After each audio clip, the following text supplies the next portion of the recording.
सेना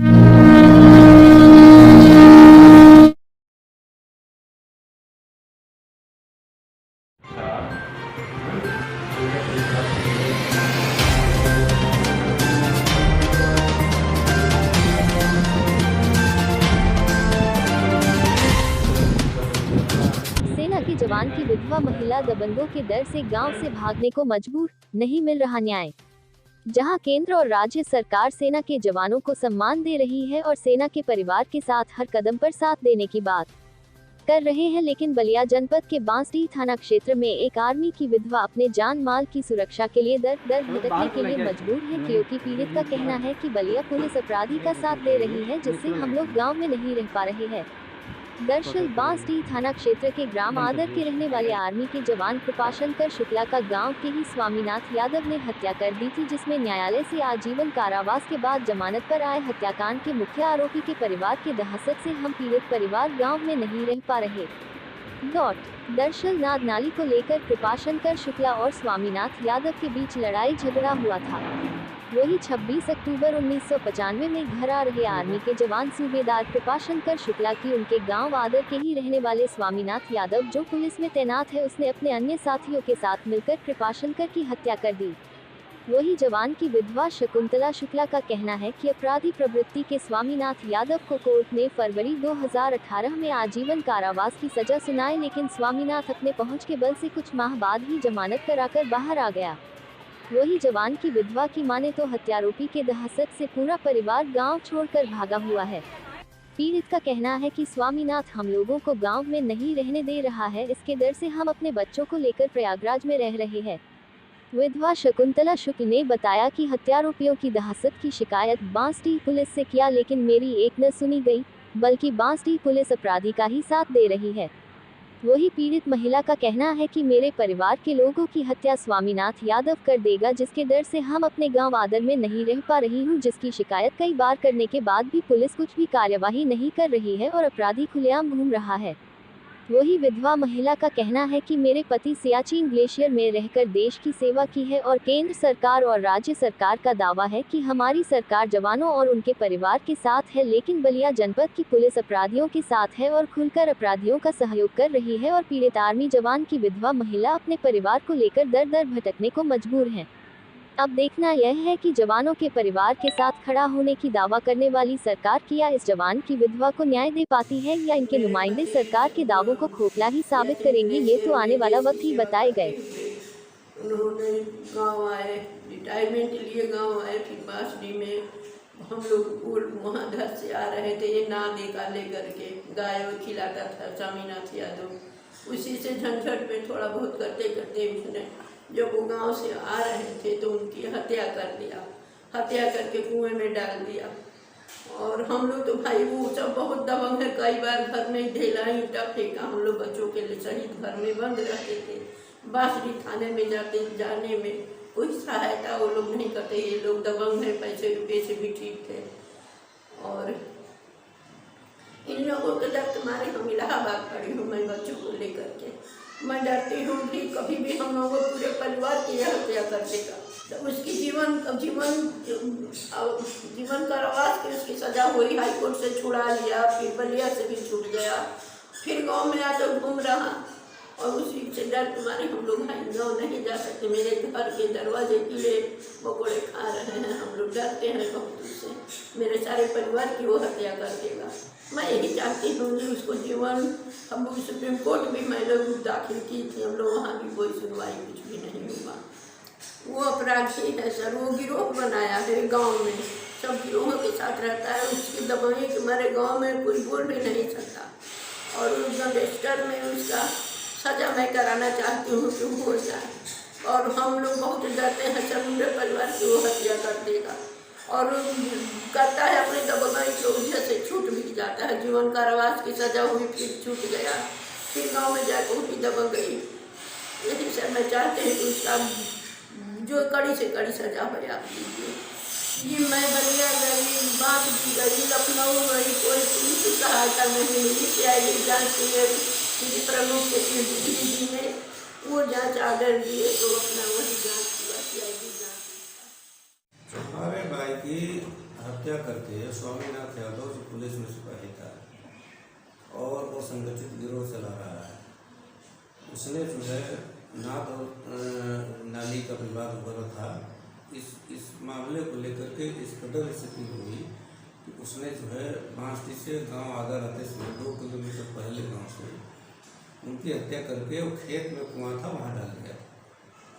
और डॉक्टर जो पोस्टमार्टम का था सब कुछ जो है जगन्नाथ यादव दरोगा थे, वो सब मिल करके मैनेज कर लिया गया।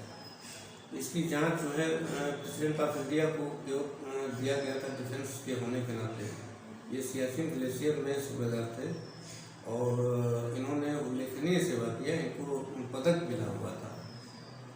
और जब मैं मोतीलाल वोरा साहब से जनता दरबार में मिलने के लिए हम लोग गए थे, तो उस समय जो है उनसे उस दिन उनका दरबार नहीं था, तो फिर हमारे एक मित्र थे, उन्होंने प्रिंसिपल सेक्रेटरी होम से मिलने के लिए कहा कि आप उनसे मिलिए, बहुत अच्छे अधिकारी हैं। महेंद्र सिंह साहब से हम लोग मिले उनके एनेक्सी सचिवालय में, और निश्चित रूप से जो है ऐसा अधिकारी संवेदनशील मैंने नहीं देखा। हमारे तो आँख से आंसू आ गए।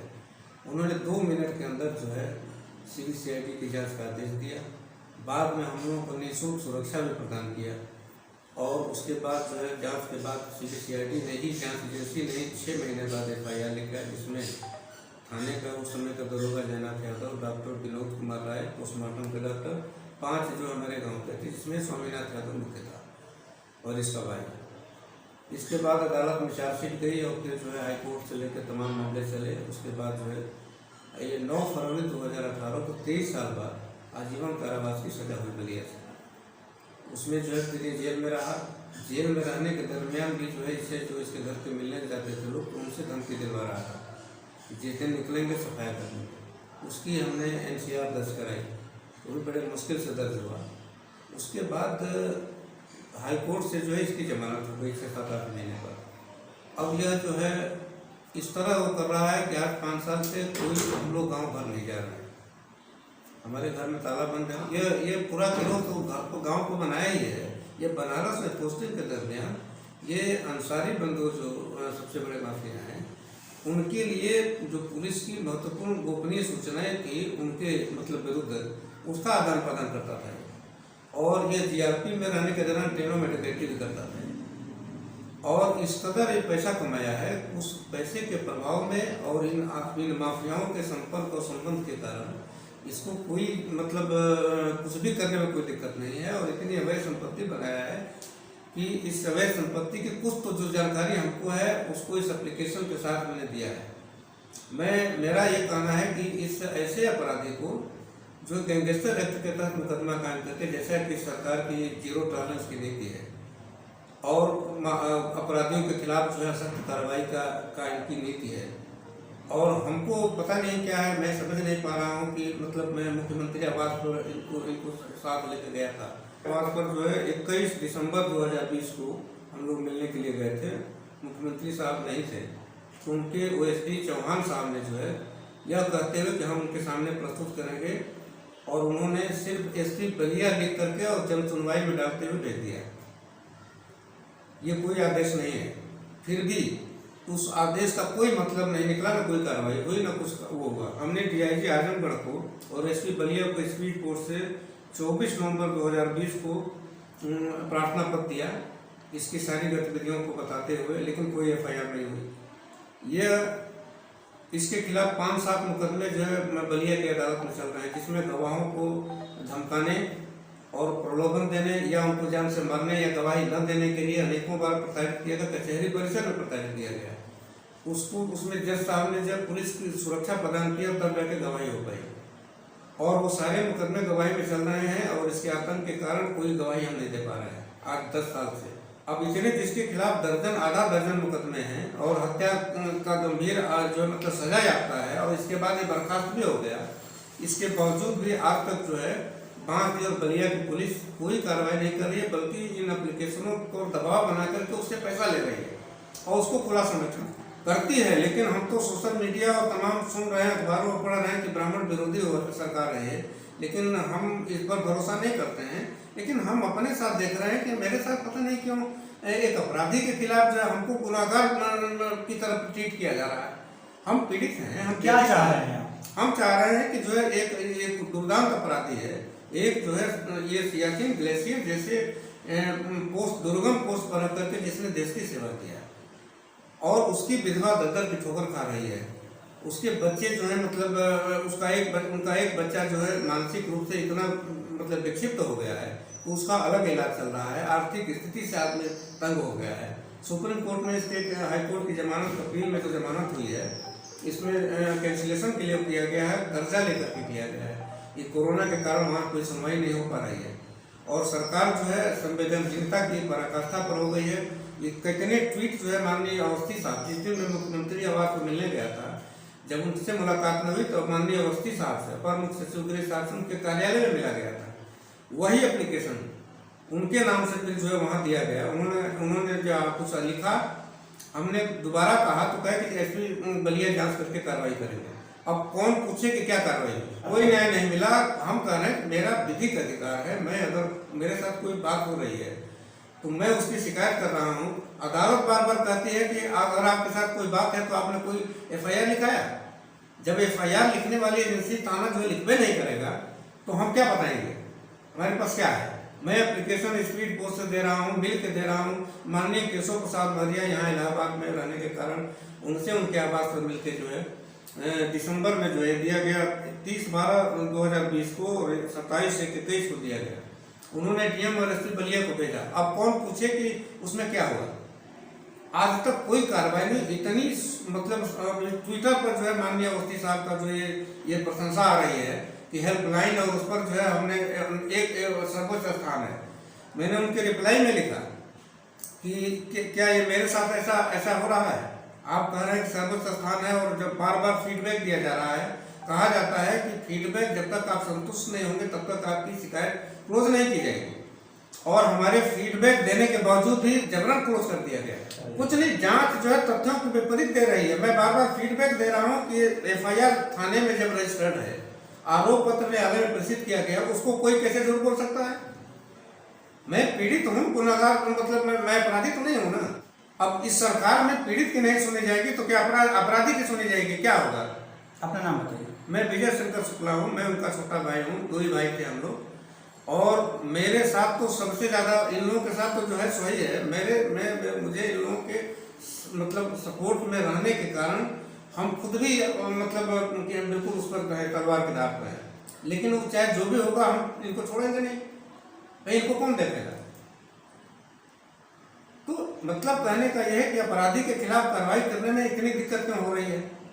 इतनी एप्लीकेशनें दी गई, सब कुछ किया गया, ट्विटर पर लिखा जा रहा है 1076 जिसके लिए इतना बोर्ड लगा के प्रचार प्रसार किया जा रहा है कि आपकी शिकायत नहीं सुनी जा रही तो वो करना। अभी मैं मुख्यमंत्री साहब से शुरू हुआ दरबार, फिर मिलने के लिए मैं जाने वाला हूँ। मेरे समझ में नहीं आ रहा। अब ये जो है इस कदर मतलब वो हो गई है कि आत्महत्या करने की बार बार बात कर रही है। अब बताइए कि जब पूरा परिवार क्या करे, आत्महत्या कर ले। लिखा भी गया, फीडबैक में लिखा गया कि अब आत्महत्या के सिवा कोई चारा नहीं रह गया। इसके बावजूद भी शासन के कान पर क्यों नहीं लग रही है और शासन ये कह रहा है कि हम जो है अपराधियों के खिलाफ हैं। एक सजा याफ्ता बर्खास्त सिपाही जो अवैध संपत्ति अर्जित करके गांव में दबंगई कर रहा है, उसके खिलाफ आज कोई बात हो जाए तो उसके खिलाफ एक आदमी बोलने वाला नहीं।